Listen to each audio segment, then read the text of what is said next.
नमस्कार दोस्तों, जैसा कि आपको पता होगा कि M1 और M2 में क्वेश्चन किस तरीके से पूछा गया था और मैं किस तरीके से बताया था। इसको बार बार उजागर करना उचित नहीं है क्योंकि सारा का सारा क्वेश्चन उसी में से फंस गया था।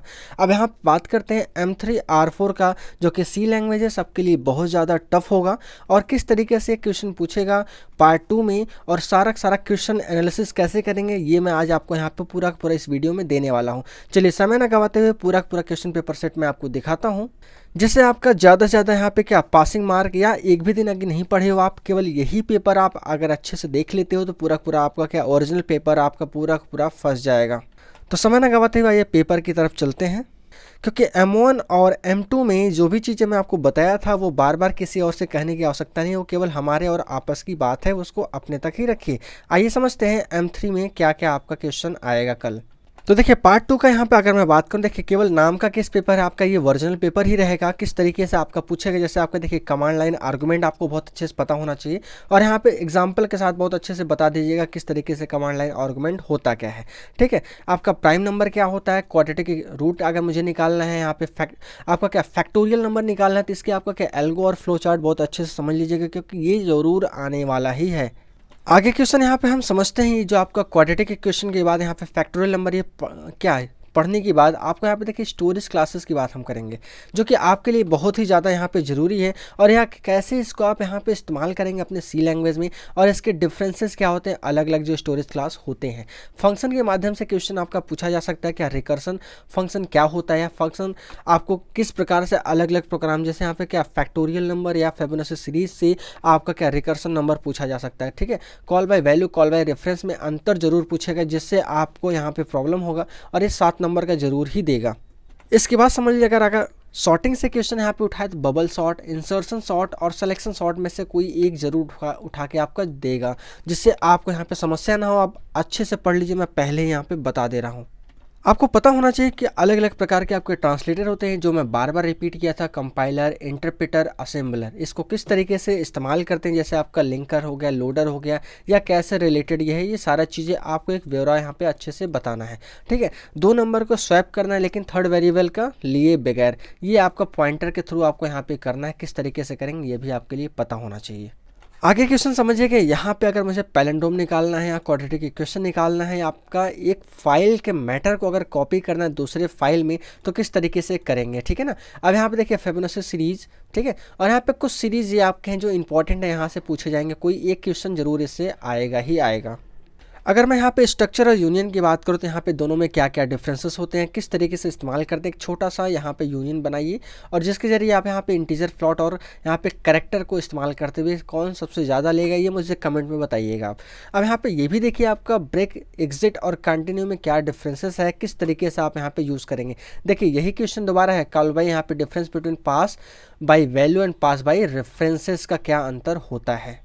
इसके बाद आप समझ सकते हैं यहाँ पे मुझे अगर पॉइंटर के बारे में पता है, पॉइंटर वेरिएबल कैसे बनाते हैं, अगर मुझे फंक्शन के साथ इस्तेमाल करना है तो पॉइंटर हम कितने तरीके से, या एरे मुझे यूज़ करना है तो मैं कैसे यूज़ करूँगा, मुझे सॉर्ट करना है तो मैं कैसे उसको सॉर्ट करूँगा। यहाँ पे कुछ डिफरेंसेस होगा, इसमें से कोई एक की डिफरेंसेस जरूर आने वाला है, क्योंकि आपका क्या वाइल और डू वाइल में अंतर क्या होगा, टेक्स्ट फाइल और बाइनरी फाइल में अंतर क्या होता है, एसएम में और डीएम में। एसएम में मतलब क्या, स्टैटिक मेमोरी एलोकेशन, और डायनेमिक मतलब क्या, डीएम में मतलब डायनेमिक मेमोरी एलोकेशन। ये आपका मेमोरी के बारे में पूछेगा, जो कि यहाँ पे आपको मिलेगा single link list, double link list के बारे में पूछेगा। इससे एक क्वेश्चन अगर उठाएगा तो बहुत अच्छे से उठाएगा, जो कि 7 से 10 नंबर का होगा, इसलिए बहुत अच्छे से आप पहले इसको पढ़ लीजिएगा। आइए समझते हैं आगे क्वेश्चन अगला आपका क्या यहाँ पे रहेगा।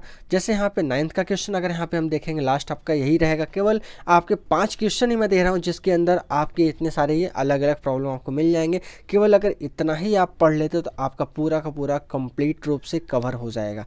देखिए प्री प्रोसेसर क्या होता है और स्विच स्टेटमेंट क्या होता है, यहाँ पे कंडीशनल एक्सप्रेशन क्या होता है, अगर मुझे लूप की मदद से नेस्टेड बनाना, जैसे मुझे पैटर्न वगैरह बनाना है, जैसे मैं आपसे कहूँ ये ट्रायंगल एक पैटर्न बनाना है, ठीक है ना, ये पढ़ लीजिएगा। आपका यहाँ पे एक ऐसा ट्रायंगल मुझे बनाना है, तो ये पैटर्न हो गया। ठीक है, ये कैसे बनाएंगे, इससे क्वेश्चन एक जरूर आएगा, तो इसलिए नेस्टेड लूप आप बहुत अच्छे से देख लीजिएगा। ठीक है ना, एक आपका स्टार पैटर्न हो गया, या मान लीजिए यहाँ पे मैं कहूँ आपका काइट पैटर्न हो गया, या इसको आप क्या बोलोगे, डायमंड शेप का भी ऐसे बोलोगे, तो ये आपके अलग अलग पैटर्न आ सकते हैं। तो इसके लिए आप बहुत अच्छे से तैयार हो जाइएगा। अगला क्वेश्चन इससे मिलेगा लोकल वेरिएबल और ग्लोबल वेरिएबल में क्या अंतर होगा और इसके अलग अलग स्कोप क्या होते हैं। स्कोप देखिए अभी दोबारा फिर से रिपीट किया, वही चीज़ें आपका रहेगा। मेरिट और डीमेरिट क्या होता है एरे का, और उसके डिफरेंसेस कैसे यहाँ पे बाइनरी मोड और टेक्स्ट मोड यहाँ पे क्या कैसे डिफरेंसेस आप यहाँ पे लेंगे, वही चीज़ आपका है ना। दोबारा देखिए क्वेश्चन आपका, बस पूछने का तरीका मैं यहाँ पे बताऊँ, बार बार क्वेश्चन रिपीट इसीलिए किया हूँ जिससे आपको ये पता चले क्वेश्चन कितने तरीके से और कैसे क्वेश्चन आपका ये पूछा जाएगा।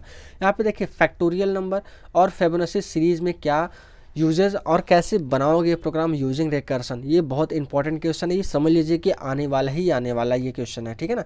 एरर के टाइप कितने होते हैं सी लैंग्वेज में, और कुछ यहाँ पे कंपाइलर एरर और रन टाइम एरर क्या होता है जिसमें आपको डिफरेंसेस रहेगा। जैसे कि अगर मैं बात करूँ केवल प्रिंट लेके दूँ, देखिए आप उसको कंपाइल करेंगे कोई एरर नहीं दिखाएगा, जब मैं रन करूँगा ना तब वो रन दिखाएगा, मतलब क्या एरर दिखाएगा रन टाइम पे। तो आप प्रिंटअप का यहाँ पे कुछ एग्जाम्पल आप दे सकते हैं जो प्री डिफाइन आपके फंक्शन अवेलेबल है।